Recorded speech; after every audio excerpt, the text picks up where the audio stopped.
नमस्कार दोस्तों, मैं सतीश चंद्र भास्कर आप सभी लोगों का आपके अपने channel RSSS centre of knowledge में स्वागत करता हूं। विश्व के भूगोल की इस श्रृंखला के तहत आज हम लोग देशांतर और देशांतर से संबंधित जो भी कॉन्सेप्ट होते हैं उनको सीखने का प्रयास करेंगे। पिछले क्लास में हम लोगों ने अक्षांश को अच्छे तरीके से समझ लिया है। अगर आप लोगों ने इस वीडियो को नहीं देखा है तो आप जाइए प्लेलिस्ट में, वहाँ विश्व के भूगोल के प्लेलिस्ट में पूरी वीडियो आपको मिल जाएगी। तो आइए आज हम लोग देशांतर को सीखने का प्रयास करते हैं। तो देशांतर को सीखने से पहले एक सामान्य सी बात है कि इस पृथ्वी पर या ग्लोब पर देखें तो कुछ काल्पनिक रेखाएं हैं, कुछ क्षैतिज काल्पनिक रेखाएं हैं और कुछ ऊर्ध्वाधर काल्पनिक रेखाएं हैं।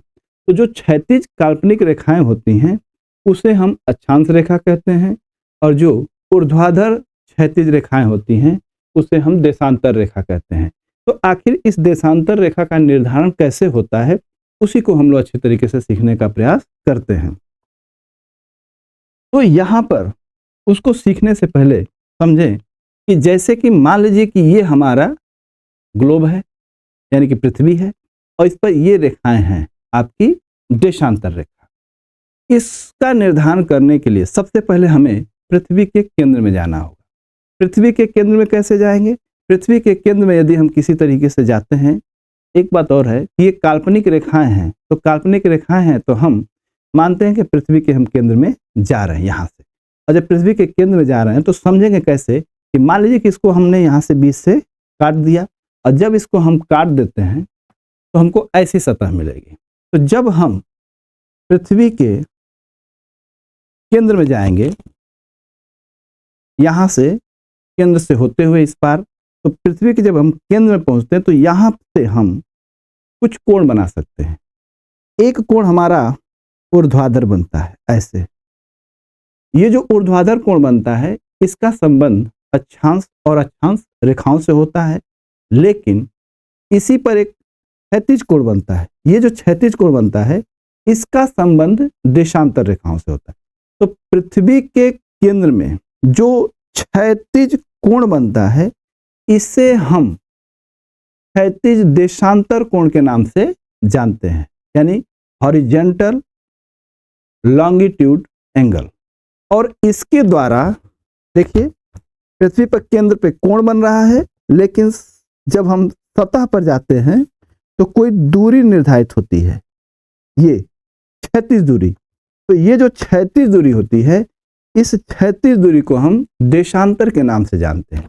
आइए इसको हम यहाँ पे समझते हैं। यहाँ पे कुछ हम पहले काल्पनिक रेखाओं को खींच लेते हैं। यहाँ पे सबसे पहले देखिए ये है आपका नॉर्थ पोल और ये है आपका साउथ पोल, और इस पर कुछ हम काल्पनिक रेखाओं को खींचते हैं।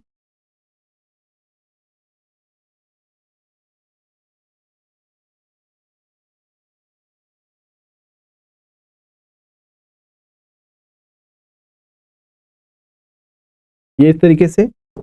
अब हम पृथ्वी के केंद्र से जाते हैं और केंद्र से हम कोण बनाते हैं। पृथ्वी के केंद्र से ये जो कोण होता है इस कोण को हम कहते हैं क्षैतिज देशांतर, क्षैतिज देशांतर कोण, जिसे हम कह सकते हैं हॉरिजॉन्टल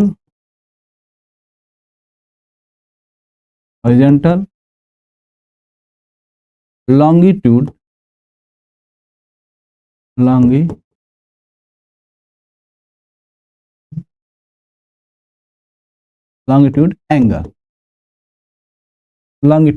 एंगल।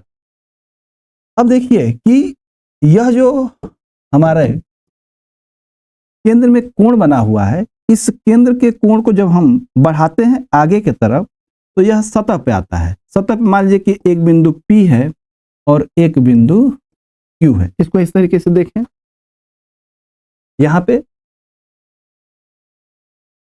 एक ये है बिंदु और एक ये, तो ये जो कोण बन रहा है, केंद्र पे कोण बन रहा है, उसको अगर देखें, इसको ऐसे समझिए, यहाँ से इस तरीके से, तो जो कोण बना है ये, वो सतह पर देखें कोई दूरी तय कर रहा है।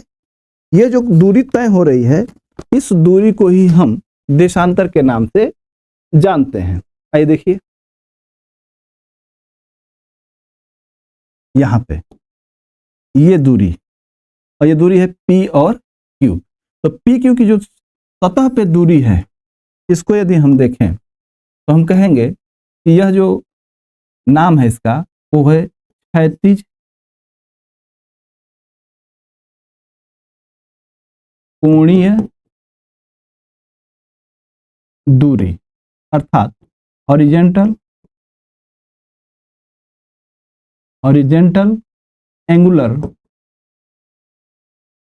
एंगुलर डिस्टेंस, और इसे ही हम कहते हैं देशांतर, अर्थात लॉन्गिट्यूड कहते हैं। तो हम देखें कि देशांतर किसे कहते हैं, तो पृथ्वी के केंद्र से सतह पर मापी गई क्षैतिज कोणीय दूरियां ही देशांतर कहलाती हैं। इसे परिभाषित तौर पर हम इस तरीके से लिख सकते हैं, क्या लिखेंगे कि पृथ्वी के केंद्र से सतह पर क्षैतिज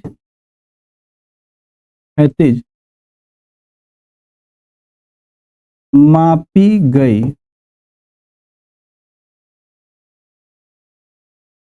कोणीय दूरियां देशांतर कहलाती हैं। देशांतर कहलाती है। तो हम लोग यहाँ पे ये सीख चुके हैं कि क्या है एक्चुअल में देशांतर। तो क्षैतिज मापी गई कोणीय दूरियां देशांतर कहलाती हैं। अब एक क्वेश्चन आता है यहाँ से कि आखिर इसकी संख्या कितनी है। अगर हम देखें तो यहाँ से प्रश्न बनता है संख्या से कि आखिर जो देशांतर है उसकी संख्या कितनी है। इस चीज को अगर सीखें तो यहाँ से देखें कि ये हमारा ग्लोब है और इस ग्लोब में इसे मानते हैं कि ये है 0 डिग्री की रेखा। तो ये जो 0 डिग्री की देशांतर रेखा है या देशांतर है, इसके पीछे 180 होगा। तो 0 डिग्री की ये और 180 की पीछे, तो 0 डिग्री के इधर 1 डिग्री 2 डिग्री 3 डिग्री, इस तरीके से हम चलें तो आप देखेंगे कि 179 और 180, पीछे 180 होगा। तो 0 को छोड़ दीजिए, तो एक से गिने 1 2 3 4 5 ऐसे करके आएंगे तो पीछे 180, और इधर से भी जाएंगे तो पीछे 180, यानी कॉमन क्या है, एक 0 डिग्री और पीछे 180। तो ये कॉमन है। तो होगा क्या कि 0 डिग्री और 180 के बीच में इधर 179 इधर होंगी, 179 इधर, तो 179 इधर 179 इधर, और एक 0 डिग्री और इसके पीछे 180 डिग्री। तो आइए इस तरीके से देखें तो कुल देशांतर की संख्या जो हुई वो कितनी होगी। तो यहाँ पे देखें तो 179 0 डिग्री वाली, 179 180 डिग्री वाली, और प्लस 0 डिग्री की एक और 180 डिग्री की एक। तो टोटल जोड़ते हैं तो 9 9 18 19 20, 0 7 7 14 15 16, और ये 360 देशांतरों की संख्या हो गई। जब हम देशांतर को समझ लेते हैं तो अब सीखते हैं कि देशांतर रेखा किसे कहते हैं। तो आइए इसे हम समझते हैं कि देशांतर रेखा क्या है, ये कैसे खींची जाती है। तो अभी हम लोगों ने पॉइंट जो खींचा है उसको देखें कि यह मान लीजिए ग्लोब है, और ये है हमारा नॉर्थ पोल, और ये है हमारा साउथ पोल। अगर हम पृथ्वी का केंद्र यहां माने, तो पृथ्वी के केंद्र से एक हम यहां पे 0 डिग्री का देशांतर मानते हैं। तो 0 डिग्री के इधर 1 अंश का देशांतर, 2 अंश का देशांतर, 3 अंश का, 4 अंश का, 5 अंश का देशांतर। ठीक उसी तरह से इधर आते हैं, 1 अंश, 2 अंश, 3 अंश, 4 अंश और ये 5 अंश का देशांतर। अब जब हम 5 अंश का देशांतर खींच लेते हैं, ये बना लेते हैं, तो इस पृथ्वी के केंद्र से हम सभी देशांतरों को मिलाते हैं। ये वही चीज इधर भी मिला देते हैं। अब देखेंगे कि ये जो 4 से 5, 3 से 4, इसके बीच की जो दूरी है, ये जो गैप है, सतह पे जो दूरी दिखाई दे रही है, यही देशांतर होता है। अब हम क्या करते हैं कि उत्तरी ध्रुव को दक्षिणी ध्रुव से मिलाते हैं। उत्तरी ध्रुव को जब हम दक्षिणी ध्रुव से मिलाएंगे, तो वो जो मिलाते समय रेखा खींची जाएगी, वह प्रत्येक देशांतरों से होकर जानी चाहिए, प्रत्येक देशांतरों से होकर जानी चाहिए। जैसे देखिए, यानी कि हम उत्तरी ध्रुव को 1 डिग्री देशांतर से होते हुए खींचे, इधर भी खींच सकते हैं ऐसे, इधर भी ऐसे, इधर भी ऐसे। आप 0 डिग्री को भी खींच सकते हैं, ये इस तरीके से।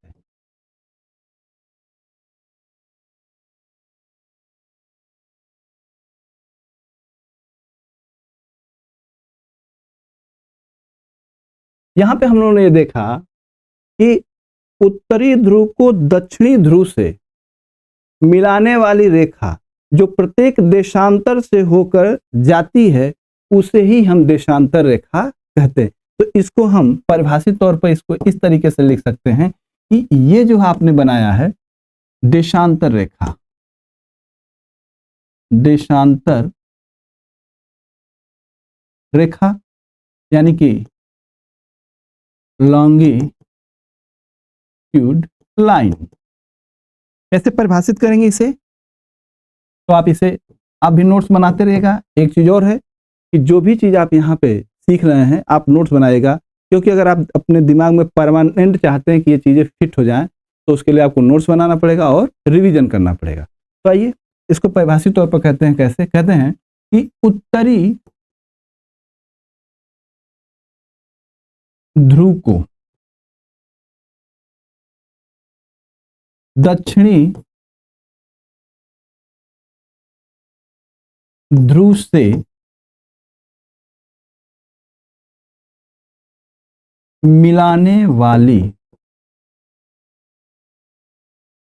रेखा जो प्रत्येक देशांतर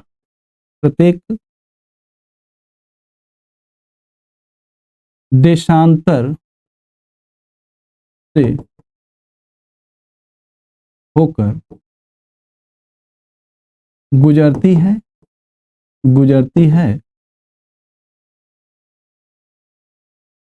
देशांतर रेखा कहलाती है, रेखा कहलाती है। तो यहां पे हम लोगों ने ये सीखा कि आखिर देशांतर रेखा क्या है। तो सामान्य तौर पर देखें तो पृथ्वी के केंद्र पर क्षैतिज मापी गई कोणीय दूरियां जो होती हैं, वह क्षैतिज देशांतर कोण कहलाता है। और वह क्षैतिज मापी गई कोणीय दूरियां जब सतह पर जाती हैं, तो वह एक कोण बनाती हैं, और वह कोण सतह पर एक दूरी को तय करता है, उसे ही हम कहते हैं देशांतर। और उत्तरी ध्रुव से दक्षिणी ध्रुव को सभी देशांतरों को मिलाने वाली जो रेखा होती है, उसे हम देशांतर रेखा कहते हैं। यहाँ पे सीखते हैं कि देशांतर रेखा की जो संख्या है वो कितनी है। तो यहाँ पे देखें, इसकी बात करें संख्या की, कितनी संख्या है।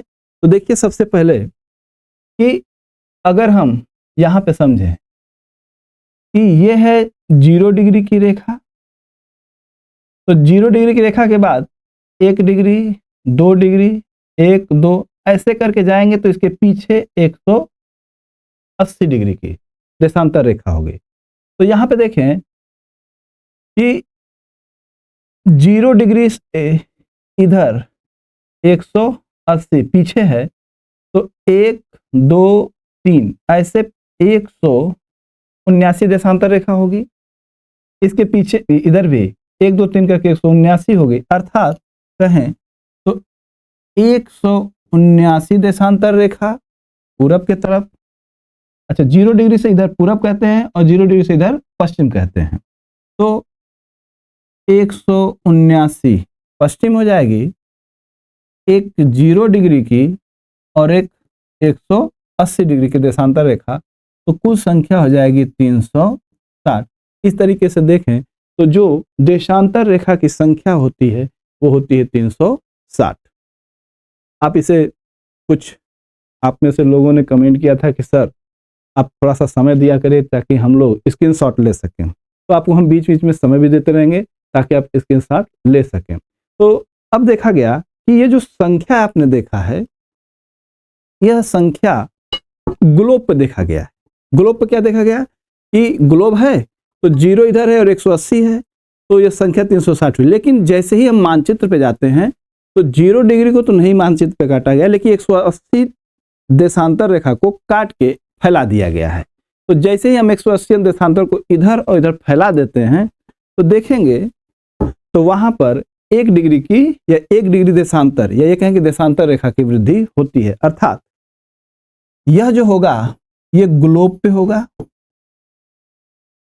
लेकिन जब पूछे कि मानचित्र पर कितनी होगी, मानचित्र पर, तो यदि हम इसको मानचित्र पे समझने की कोशिश करें तो ऐसे देखते हैं कि 0 डिग्री की ये रेखा और इधर जब जाएंगे तो इधर 180 और इधर 180, अर्थात पीछे से हमने इसको खोल दिया।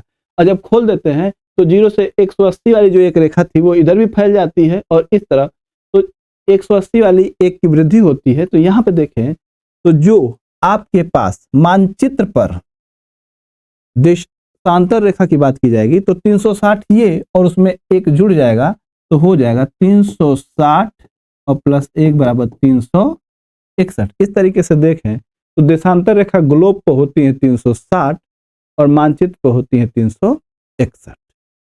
अब हम ये सीखते हैं कि देशांतर रेखाओं की संख्या कितनी है। पहले तो ये हमने समझा ग्लोब पे और मानचित्र पर, लेकिन हम जानते हैं कि एक अंश अक्षांश जो होता है या एक अंश का जो अक्षांश की दूरी मानी जाती है वह 60 मिनट के बराबर मानी जाती है और 1 मिनट की जो दूरी है वह 60 सेकंड के बराबर मानी जाती है। तो उस दृष्टिकोण से भी देखते हैं कि देशांतर रेखाओं की संख्या कितनी है। तो आइए इसे हम इस तरीके से समझें कि पृथ्वी पर एक अंश के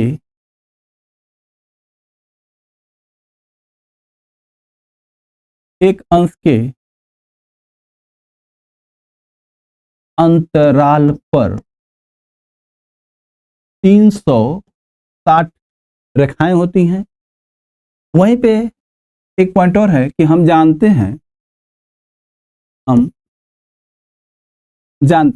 क्या जानते हैं कि एक अंश की जो दूरी वह 60 मिनट के बराबर, तो हम कहेंगे कि एक अंश बराबर 60 मिनट तथा 1 मिनट बराबर 60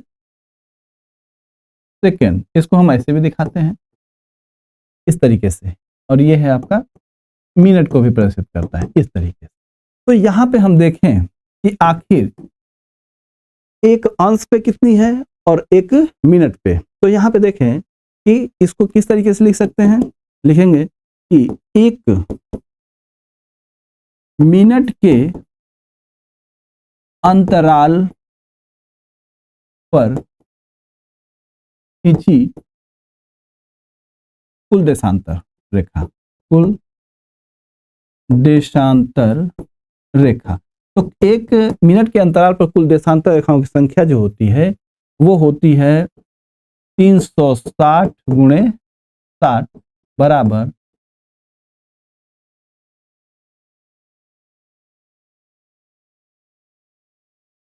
21,600। वहीं पे हम 1 मिनट, अब यहाँ पे देखिए 1 मिनट है और हमको फिर निकालना है 1 सेकेंड पे भी। तो यहाँ पे देखें कि 1 सेकेंड पर कितनी संख्या होगी, तो कहेंगे इसलिए 1 सेकेंड के अंतराल पर खींची कुल देशांतर रेखा की संख्या कितनी होगी, तो 360 गुणते 60 और गुणते 60 बराबर ये आपका हो जाता है 1,29,600।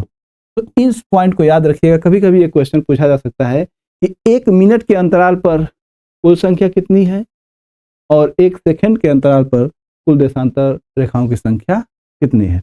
जब हम इस चीज को सीख लेते हैं तो एक पॉइंट और बहुत महत्वपूर्ण है जो कि वो अक्सर आता रहता है कि जो देशांतर रेखाएं हैं और अक्षांश रेखाएं हैं, तो दो देशांतरों के बीच के क्षेत्र को क्या कहते हैं और दो अक्षांशों के बीच के क्षेत्र को क्या कहते हैं, उसको हम सीखना चाहते हैं। तो यहाँ पे एक पॉइंट है कि देशांतरों के मध्य की जो दूरी होती है उसको हम क्या कहते हैं और कितनी होती है, इसको समझा जाए अगर, तो देखिए एक सामान्य सा पहले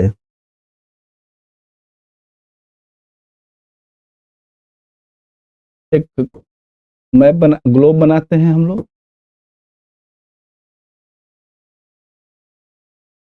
ये ऐसे समझते हैं।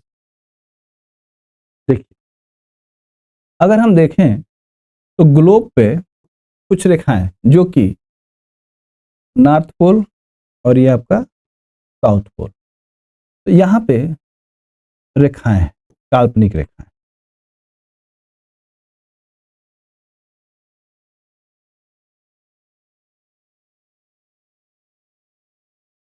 ऐसे, और कुछ काल्पनिक रेखाएं क्षैतिज भी हैं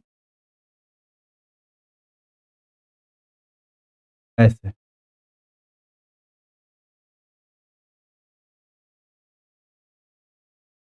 तो यहां पे देखें कि देशांतरों के मध्य की दूरी, तो एक बार रंग देते हैं इसको,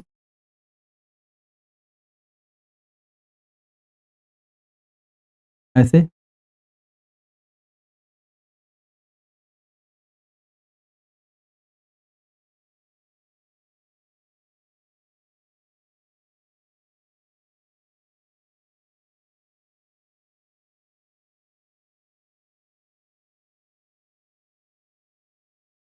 कटिबंध, कटिबंध या बेल्ट या इसे हम क्योन कहते हैं। लेकिन जो ऊर्ध्वाधर होता है, ये जो ऊर्ध्वाधर दिखाई दे रहा है ये, तो ये दो के बीच की दूरी, तो ये जो ऊर्ध्वाधर है इसको इस तरीके से समझते हैं, ये ऐसे।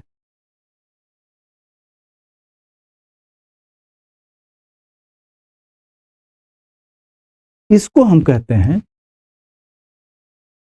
गोरे। ये दो देशांतर है और ये अक्षांश है, तो जो देशांतर है उसे हम गोरे के नाम से जानते हैं। अब देशांतरों के मध्य जो दूरी होती है उसकी अगर बात की जाए तो जो देशांतर है इसको देखा जाए तो ये विषुवत रेखा पे सबसे अधिक चौड़ा है, लेकिन जैसे जैसे विषुवत रेखा से हम उत्तर की तरफ जाते हैं और विषुवत रेखा से दक्षिण की तरफ जाते हैं तो ये उत्तर के जाने पर भी इसकी बीच की दूरी कम होती है और दक्षिण जाने पर भी बीच की दूरी कम होती है। अर्थात देखा जाए तो दो देशांतरों के बीच की सर्वाधिक जो दूरी पाई जाती है वह विषुवत रेखा के पास पाई जाती है। अर्थात जब कभी भी हम देशांतरों के बीच की दूरी की बात करते हैं तो विषुवत रेखा की बात करते हैं, क्योंकि विषुवत रेखा पर सबसे अधिक दूरी पाई जाती है और जैसे जैसे हम ध्रुवों की तरफ जाते हैं तो वो दूरी कम होती है। तो आइए इसको देखते हैं कि विषुवत रेखा के पास वो जो दूरी है वो कितनी है। तो यहाँ पे हम उस पॉइंट को इस तरीके से समझने की कोशिश करेंगे ऐसे। ये जो हमारी पृथ्वी है, तो विषुवत रेखा पे सबसे ज्यादा दूरी है, तो हम जानते हैं कि विषुवत रेखा की परिधि कितनी है। तो हम देखें कि विषुवत रेखा की जो परिधि है वो 40,076 किलोमीटर है, और ये पूरा ग्लोब जो है देशांतरों में जो बटा है वो 360 देशांतर में बटा है, अर्थात कि 40,076 जो है वो कुल 360 देशांतरों में बटा है। इसका मतलब हुआ कि एक अंश का, ये जो एक अंश 0 से मान लीजिए 1 या 1 से 2, 2 से 3, तो ये दूरी जो होगी वो कितनी होगी? तो इसको इस तरीके से कहेंगे हम कि क्योंकि 300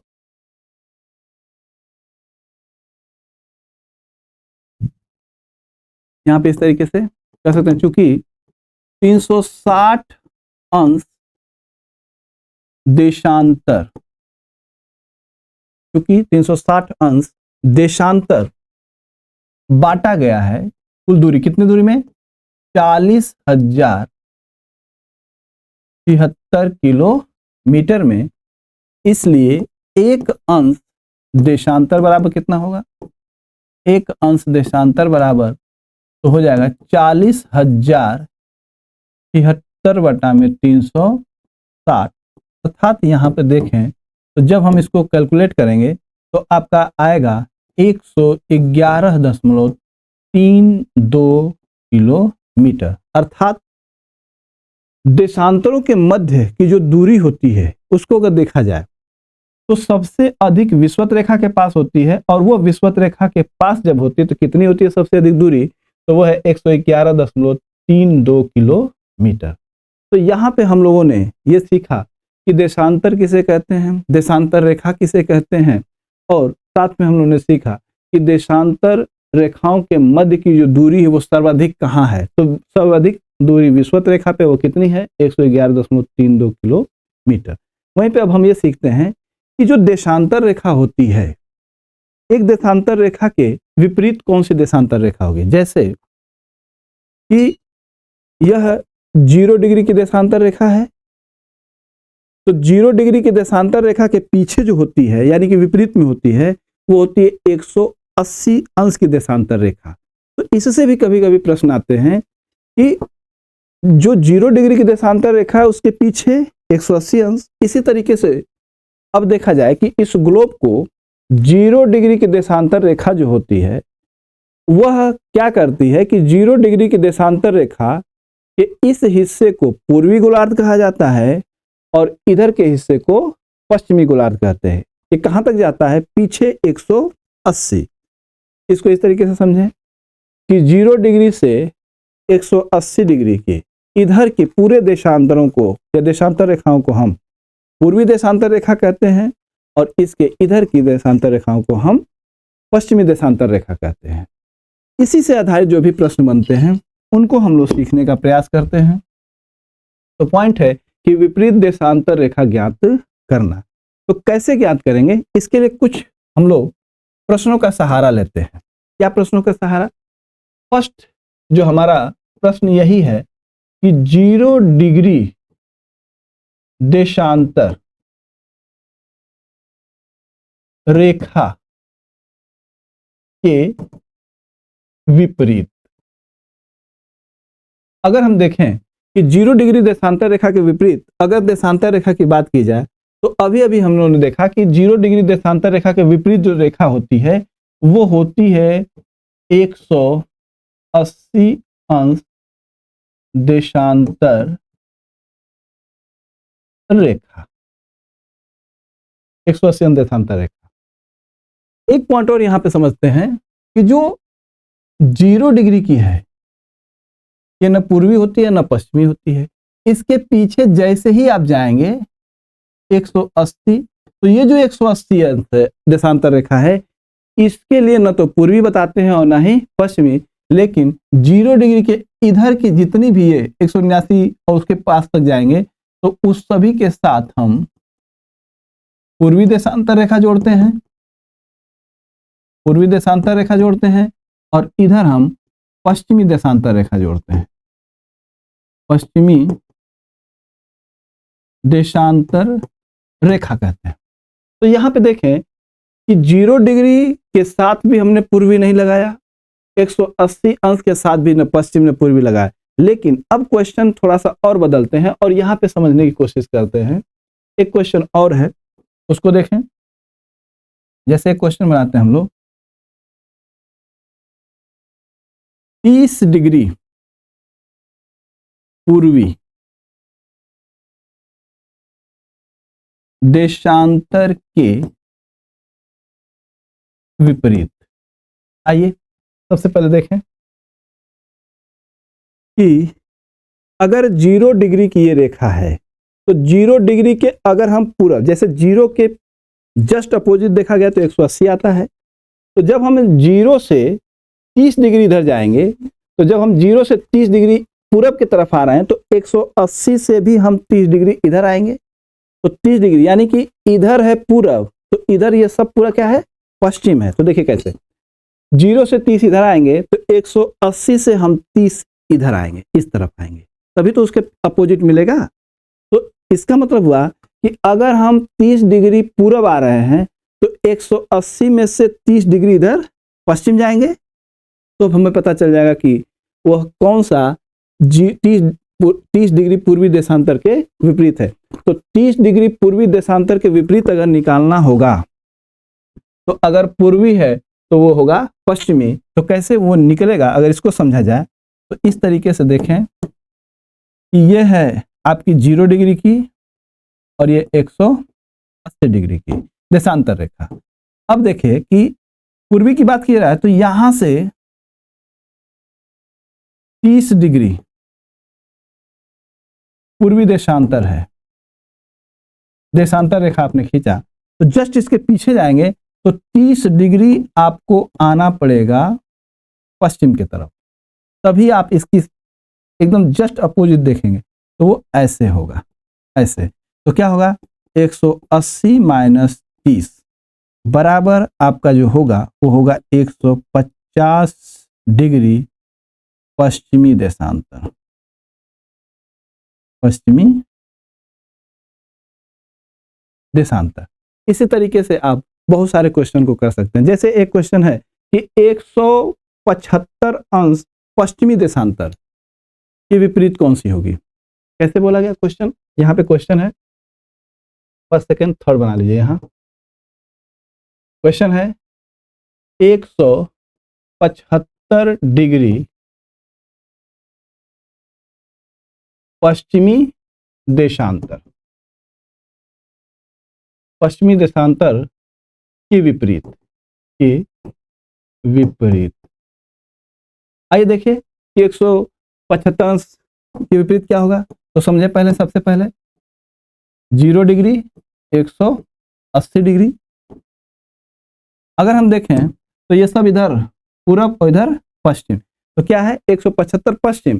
तो 175 पश्चिम का अर्थ क्या कि 180 है, तो 75 का मतलब है कि वह यहां से 5 डिग्री इसका हुआ है, तो 175 यहां पे होगा, 175 वेस्ट लॉन्गिट्यूड।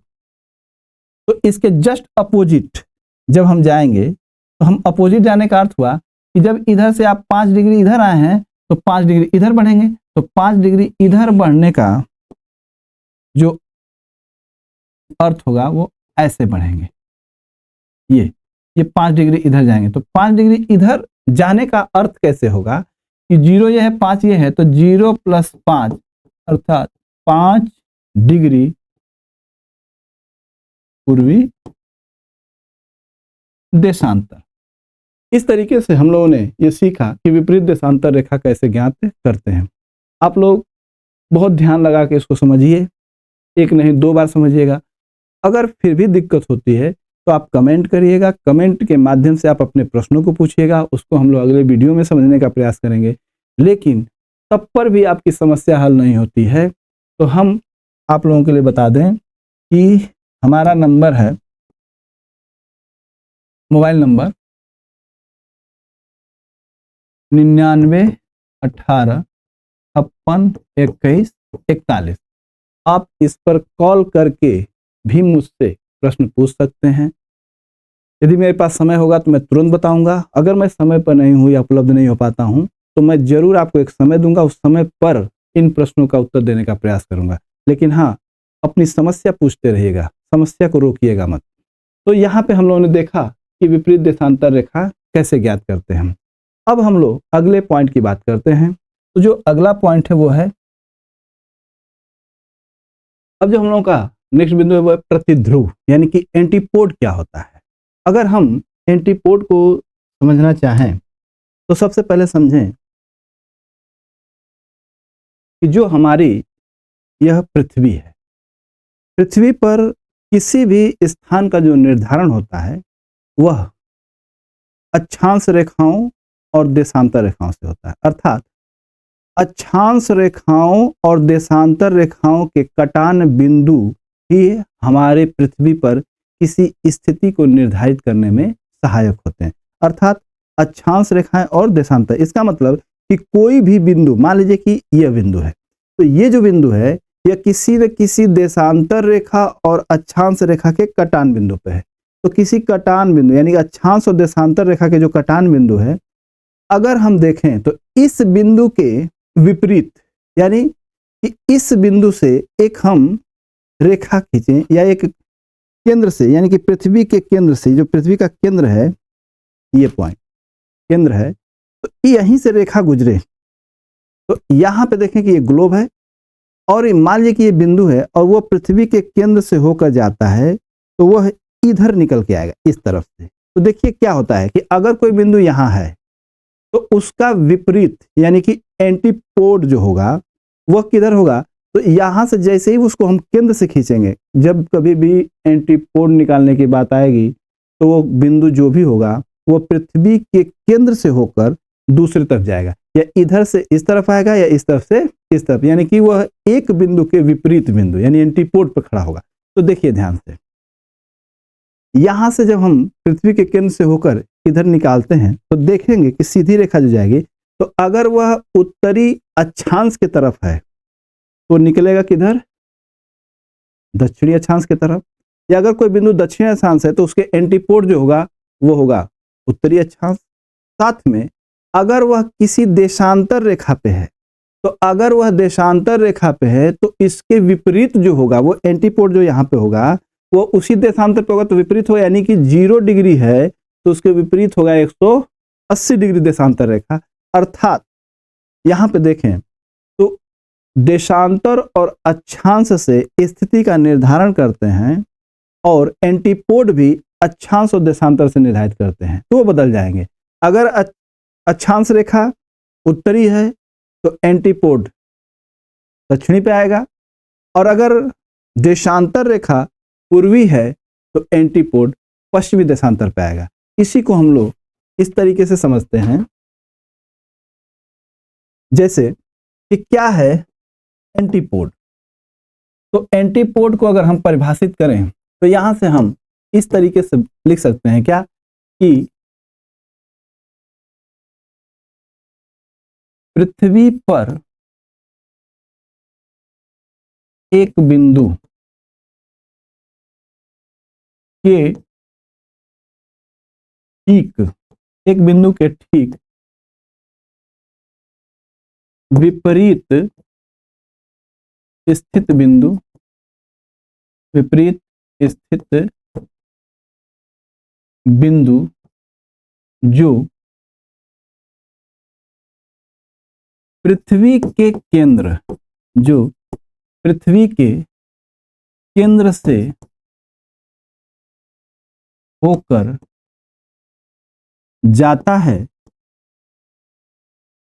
प्रतिध्रुव या एंटीपोड, एंटीपोड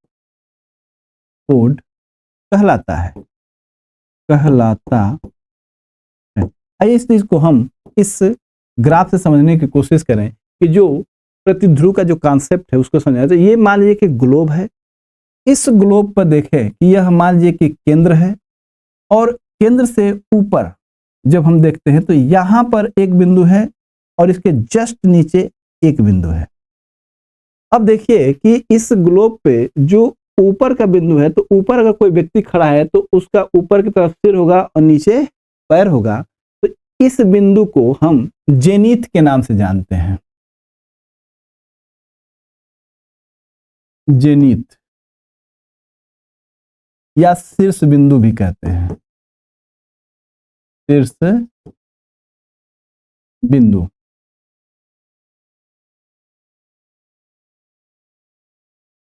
इसे हम जेनिथ कहते हैं और इस बिंदु को हम नीदर या नादिर कहते हैं,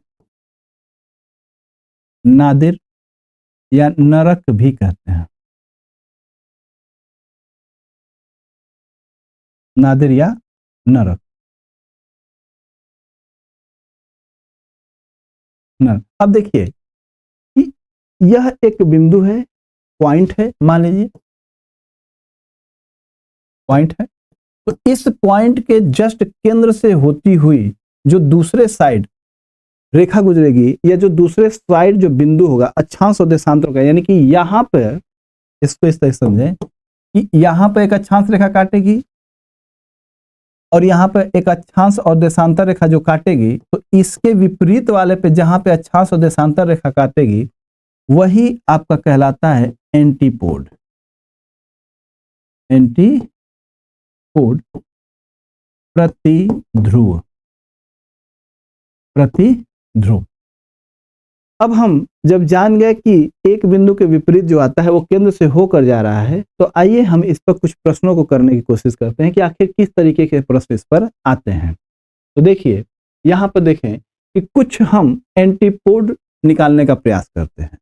जैसे कि यहां पे देखें कि 89 अंश उत्तरी अक्षांश, यहां पे देखिए 89 अंश उत्तरी अक्षांश और 90 अंश पूर्वी देशांतर, यानी कि कोई स्थान है वह 89 अंश उत्तरी अक्षांश पे है और 90 अंश पूर्वी देशांतर, यानी कि 89 नॉर्थ लैटिट्यूड और 90 डिग्री ईस्ट मेरिडियन या ईस्ट लॉन्गिट्यूड पे कटान बिंदु पर कोई है। तो बताइए कि इसका प्रतिध्रुवस्थ या प्रतिध्रुव यानी एंटीपोड कहाँ होगा। तो देखिए सबसे पहले अभी हमने सीखा कि जो 89 उत्तरी अक्षांश यानी कि 89 उत्तरी अक्षांश की रेखा ये होगी, अक्षांश होगा मान लीजिए, तो इसका जो विपरीत होगा वो दक्षिणी होगा। तो 89 का जो विपरीत होगा वो 89 दक्षिणी अक्षांश होगा। तो यहाँ पे इसका जो एंटीपोड का एक पॉइंट यहाँ से निकलता है वो निकलता है 89 डिग्री दक्षिणी अक्षांश, दक्षिणी अक्षांश, और वहीं पे 90 अंश पूर्वी देशांतर है। तो यहाँ पे देखिए कि अगर 90 अंश पूर्वी देशांतर है तो इसके विपरीत जो होगा वो कौन सा होगा। तो अगर यह 90 अंश पूर्वी है तो इसके पीछे होगा आपका पश्चिमी देशांतर। तो 90 अंश पूर्वी का ऊपर देखेंगे तो इसके पीछे जो होगा वो 90 अंश पश्चिमी होगा। क्यों होगा? क्योंकि अगर 0 डिग्री की ऐसे देखा जाए देशांतर रेखा है, जैसे देखिए ये 0 डिग्री की देशांतर रेखा है, तो 90 डिग्री पूरब जाएंगे तो 180 अंश से हम पश्चिम आएंगे। 90 डिग्री पूरब गए तो 180 अंश से पश्चिम आएंगे, तो फिर 90 ही आएंगे, तो ये होगा आपका 90 डिग्री पश्चिमी देशांतर।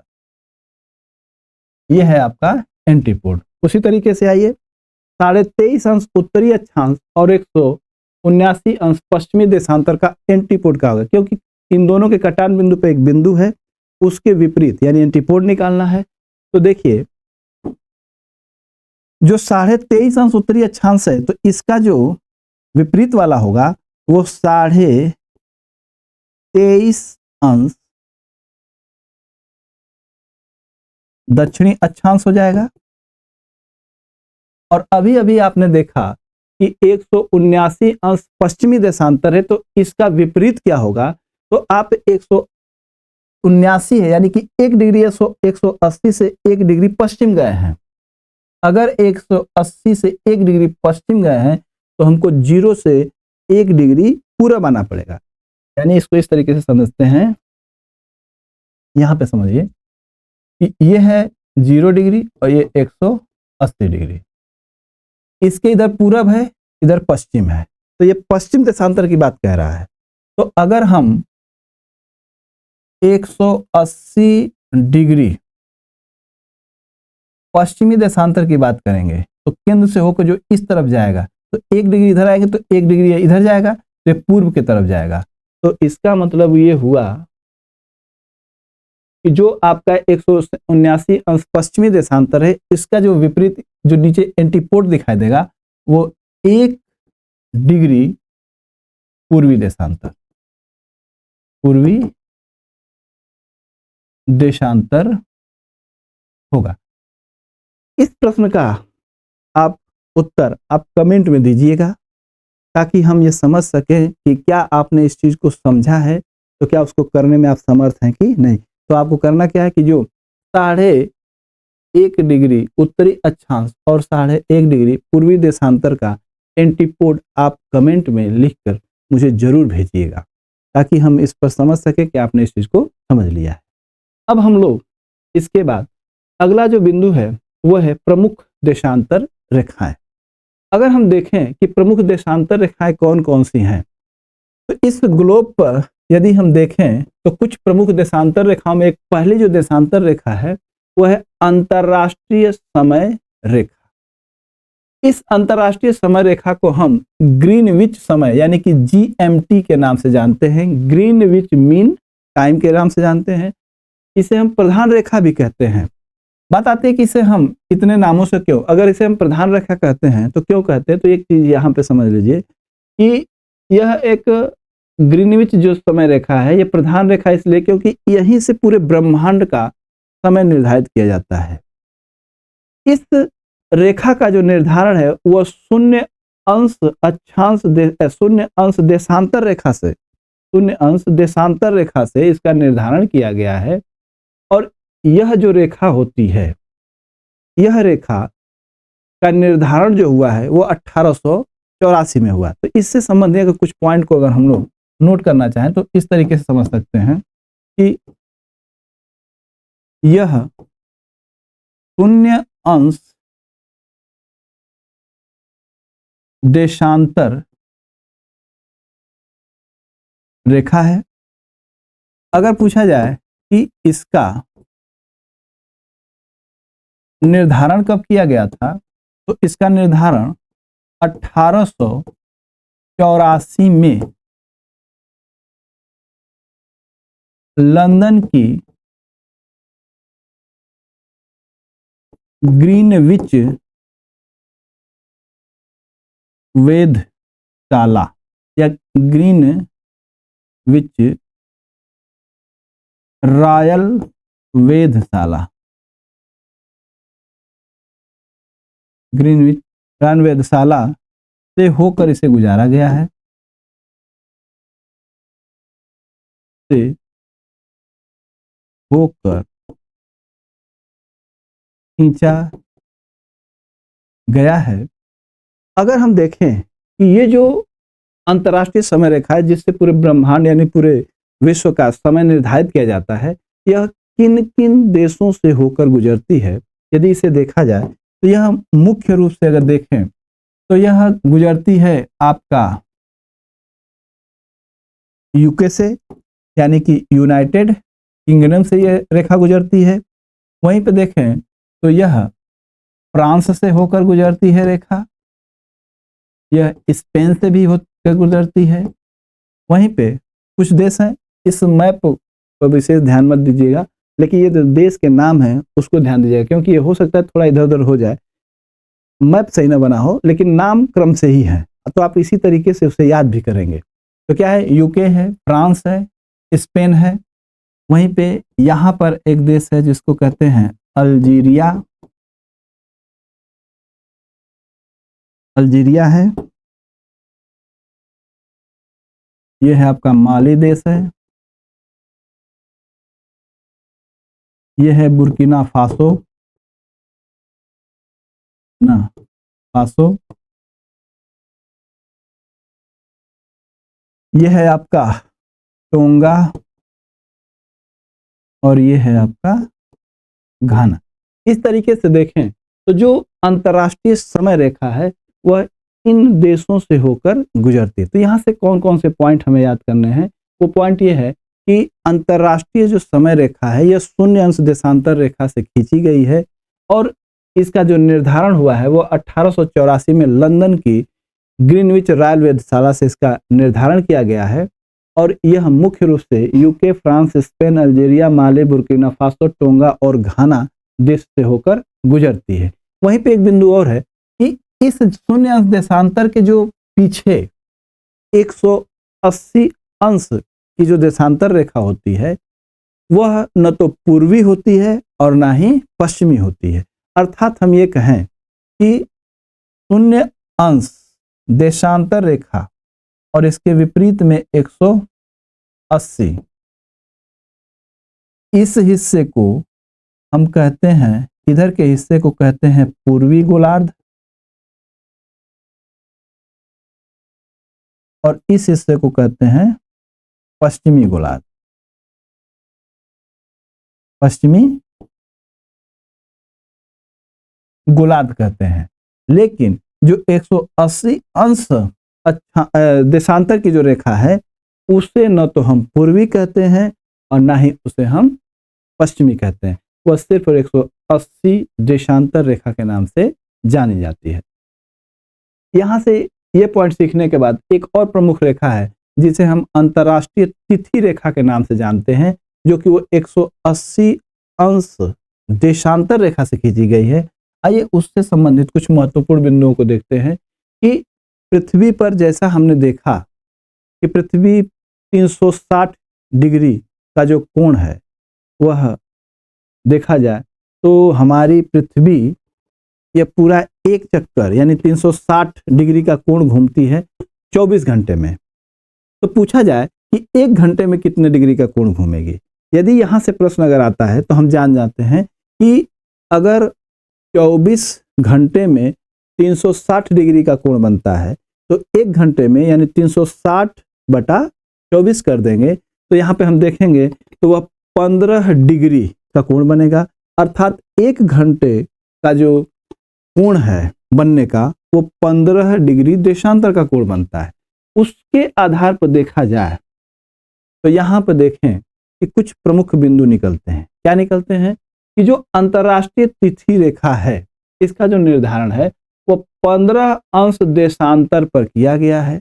तो कैसे कि पृथ्वी पर 15 अंश देशांतर पर एक घंटे का समय अंतर्राष्ट्रीय तिथि रेखा का निर्धारण किया गया है जो 180 अंश देशांतर के सहारे जाती है। वहीं पे देखा जाए कि जो यह 180 अंश देशांतर की रेखा वो किसी देश से गुजरती हुई नहीं है। यहाँ पे देखें अगर मैप पे तो ये है आपकी 180 अंश की देशांतर रेखा। आप देखें बहुत ध्यान से, यहाँ पे तो देख रहे होंगे आप गौर से, तो ये देखिए देशांतर रेखा ये जो 180 अंश लिखी हुई है ये मुड़ के जाती है, मुड़ के जा रही है। अर्थात देखा जाए तो ये 180 अंश की देशांतर रेखा किसी देश से होकर गुजरती नहीं है। तो यहाँ पे देखें कि यह जो 180 अंश की देशांतर रेखा इसके अगल बगल देखा जाए तो अलास्का है, उसका बेरिंग सागर है, अपलेशियन द्वीप है, हवाई द्वीप है, इधर साइबेरियन है, फिजी है, लेकिन यह किसी देश से होकर गुजरती नहीं है। तो होता क्या है कि यह जब कोई देश आता है तो वहां पे मुड़ जाती है। इसका लॉजिक ये है कि इस रेखा के इस पार या इस पार जब जाते हैं तो एक दिन का अंतर पाया जाता है। अगर किसी देश में एक ही दिन का अंतर यानी कि 180 अंश की देशांतर रेखा अगर किसी देश पे पड़ जाती तो वह पार करता तो एक दिन का अंतर हो जाता, समस्या होती उसके लिए। उस समस्या से दूर करने के लिए क्या किया गया है कि 180 अंश देशांतर रेखा को किसी देश से न गुजार कर उसको जगह जगह से मोड़ दिया गया है। तो यहाँ से एक क्वेश्चन पूछता है कि जो 180 अंश की देशांतर रेखा है वह 3 बार विचलित होती है और 8 बार मुड़ती है। इसको ऐसे समझें कि यह है 180 अंश की देशांतर रेखा, तो इसको इस तरीके से गुजरना चाहिए था। तो देख रहे हैं 1, 2, और ये 3। मुख्य रूप से इसका जो विचलन है 1 2 3, तो मुख्य रूप से इसका 3 विचलन है, लेकिन मोड़ कितने आते हैं देखा जाए तो यहां से जब चलेगी तो 1 मोड़, 2 मोड़ है, फिर यहां से 3 मोड़, फिर 4 5 6 7 8। अर्थात हम देखें कि इस 180 अंश देशांतर रेखा की बात की जाए तो यह 3 बार विचलित होती है और 8 बार मुड़ती है। मुड़ने का कारण यही है कि किसी देश से होकर गुजारा नहीं गया है। क्यों नहीं गुजारा गया? क्योंकि जब इस 180 अंश देशांतर रेखा से जब हम पूरब की तरफ जाते हैं तो 1 दिन घट जाता है, और जब पश्चिम की तरफ आते हैं तो 1 दिन बढ़ जाता है। अगर देखें कि इस तरफ अगर शनिवार है तो जैसे ही इस रेखा को क्रॉस करेंगे तो हो जाएगा रविवार। यदि किसी देश से गुजारा जाता तो उस रेखा के इधर, मान लीजिए अगर शनिवार है तो जैसे ही वो एक पैर रख के इस दिशा के इधर आता है, यानी देशांतर से इधर आता है, तो दिन में अंतर देखा जाएगा। इस समस्या से बचने के लिए ही इसे किसी देश से होकर गुजारा नहीं गया। तो इससे पॉइंट ये निकलता है कि जो अंतर्राष्ट्रीय तिथि रेखा है उसका निर्धारण 180 अंश देशांतर के सहारे किया गया है। यह किसी देश से होकर नहीं गुजरती है। यह रेखा के पार करने पर 1 दिन का अंतर पाया जाता है। यदि आप पूरब की तरफ जा रहे हैं तो 1 दिन घट जाता है, और पश्चिम की तरफ आ रहे हैं तो 1 दिन बढ़ जाता है। जैसे यहाँ शनिवार है तो इधर आते हैं तो रविवार हो जाता है, या रविवार से इधर जाएंगे तो शनिवार, यानी दिन में अंतर पाया जाएगा। और यह रेखा 3 बार विचलित होती है और 8 बार मुड़ती है। अब यहाँ पे हम देखें कि जो कुछ भी देशांतर रेखाओं से संबंधित कॉन्सेप्ट होते हैं उनको हम लोगों ने अच्छी तरीके से सीख लिया है। एक पॉइंट और है, वो है समय का निर्धारण। तो हम लोग क्या करते हैं कि एक क्लास और होगी, उसमें हम अक्षांश और देशांतर रेखा से संबंधित जितने भी तरीके के प्रश्न बनते हैं उन सभी तरीके के प्रश्नों को सीखेंगे। साथ में हम ये भी सीखेंगे कि देशांतर रेखा से जो समय का निर्धारण होता है वो कैसे किया जाता है। तो हम लोग अगली क्लास जो भी इसकी आएगी उसमें हम अक्षांश और देशांतर से संबंधित सभी तरह के महत्वपूर्ण प्रश्नों को देखेंगे। समय का निर्धारण कैसे किया जाता है, किसी देश में कोई समय हो रहा है तो किसी अन्य देश में उसी समय कौन सा समय होगा, इस तरह के जो भी प्रश्न बनते हैं उन सभी प्रश्नों को हम लोग अगली क्लास में सीखने का प्रयास करेंगे। तो हम लोग आज की क्लास को यहीं पे विराम देते हैं और हम लोग फिर मिलते हैं अगली क्लास में। धन्यवाद।